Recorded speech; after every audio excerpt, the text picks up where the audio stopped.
Stop me if you've heard this one before. You're a child, with all the curiosity and imagination that accompanies your young age. Your parents leave you with an older relative that smells of juniper berries and the faint odor of mothballs. You beg your mother to take you with them on their trip, but they insist on leaving you in the middle of nowhere with your older relative. No television, no computer, and a library full of dusty tomes about boring subjects like the economies of Rome. Nothing for a child to do but explore. You climb, jump, and crawl into every nook and cranny and find yourself, at the end, in the attic. You see a large mass against the wall covered by a dusty sheet. Curiosity overwhelms your body, and almost as if an ethereal being controlled your limbs, you pull the sheet off. But instead of something exciting or a monster, you just found an old radio station. So you reach forward and you turn the knobs, and suddenly, it comes to life. When I was a child, I was obsessed with secret radio stations, or, what I thought were secret radio stations. I would turn the knob on my little radio, and between clear channels, I'd hear whispers. In awe, I thought I had stumbled across some sort of unknown spy station or grand conspiracy. In fact, I was hearing the cracklings of waves that were too far away from my little radio to clearly pick up, but secret radio stations do exist, except they're not so secret. Today, we'll explore one of the intelligence community's worst-kept secrets, how it works, and its history, as well as whether they're still relevant. Welcome to The Witching Hour.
What you've just heard is a number station, a shortwave radio frequency that generally broadcasts number sets, and in some cases an identifier that precludes the seemingly random string of numbers on set frequencies at recurring times. Are they tools used by spies since the inception of the radio, or are they bygone artifacts of hobbyists that have simply gone out of hand? Before we dive in, let's first explore how they work. Number stations are surprisingly simple. You could even start your own from the comfort of the scene in which you're watching this video. All you need is a radio transmitter, a one-time pad of random numbers, and the message you want to encode, and voila, you can engage in some spycraft of your own. Operators, those who communicate through number stations, will be given a message from their supervisor who will have initially encoded it and then encrypted it using a one-time pad of random numbers that is unique to the one in the possession of the message's recipient.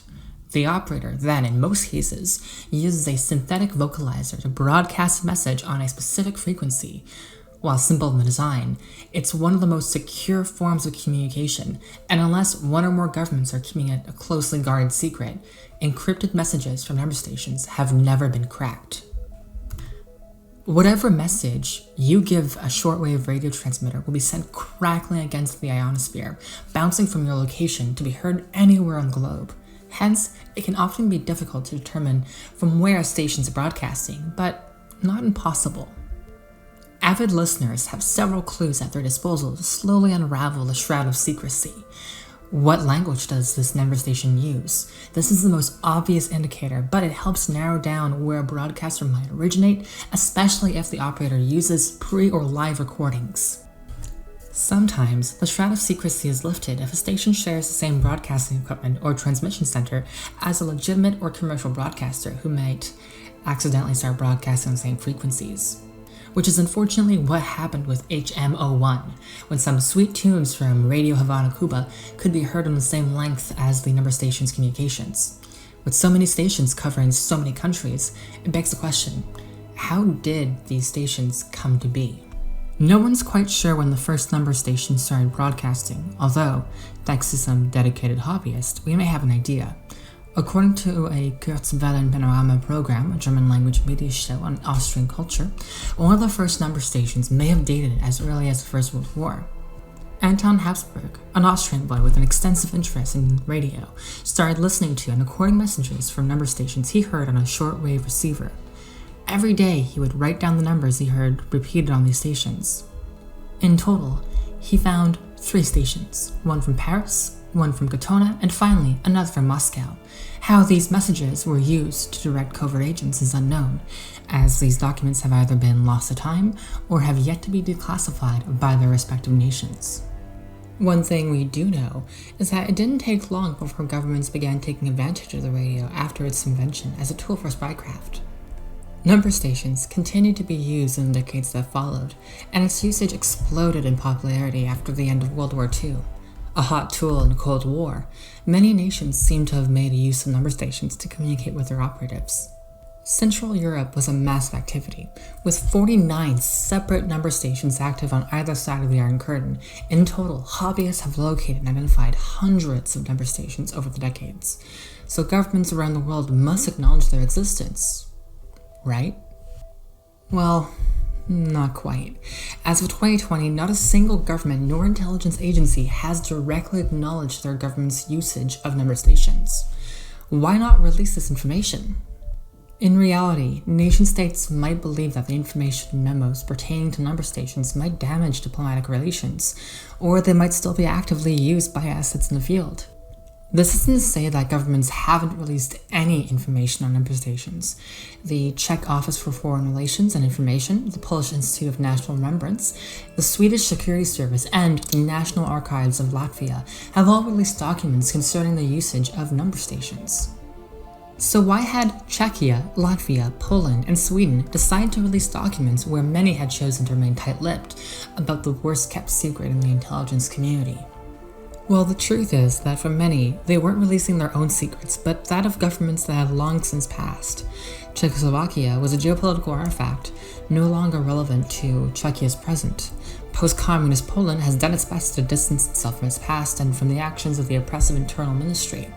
And Latvia was simply operating as a tool of the Soviet Union, which established huge economic and political pressure on the country. As for Sweden, their documents spoke less of their own number station, but of a double agent who worked as an asset for a Czechoslovakian number station. With the advent of newer technologies like the internet, programmable software, and peer-to-peer encryption, the use of shortwave number stations has mostly waned.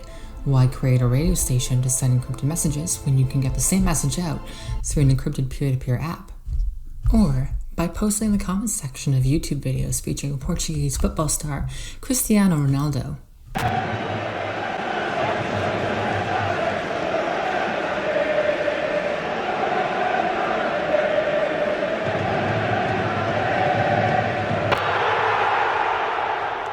Yeah, that one's real.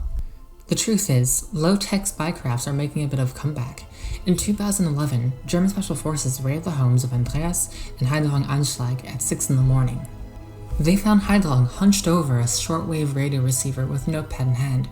At that exact moment, hundreds of miles away, XPA of the infamous Russian 7 number stations was broadcasting its twice-weekly message. For 23 years, they would receive messages to retrieve certain documents and new directives from their handlers through several means, including shortwave radio signals and coded messages in YouTube comment sections. During their more than 2-decade career, the two spies transmitted hundreds of EU and NATO documents to the KGB until its dissolution, and then to the Russian Foreign Intelligence Service. The XPA number station is one of hundreds of broadcasts that can still be heard today. We can only guess how many of them are still actively maintained, or how many listeners loyally tune in each week to receive their marching orders. Thank you so much for listening to one of the pilot episodes for The Witching Hour, an experimental narration, analysis, video essay channel on political, social, and technological conspiracies, among other subjects. I'd like to thank the team behind Prion.org for their work on number stations. If you like this introductory video on number stations, I highly recommend that you check out their site, where they've extensively documented existing stations and collaborated on unearthing new ones. What are your thoughts on number stations or the mysterious forces behind them? Leave a comment down below on your theories, and if you vanish without a trace, we'll know that you were right. Finally, if you enjoyed this video, feel free to subscribe. This is a totally new project of mine, and every single one counts. Until next time, The Witching Hour, signing off.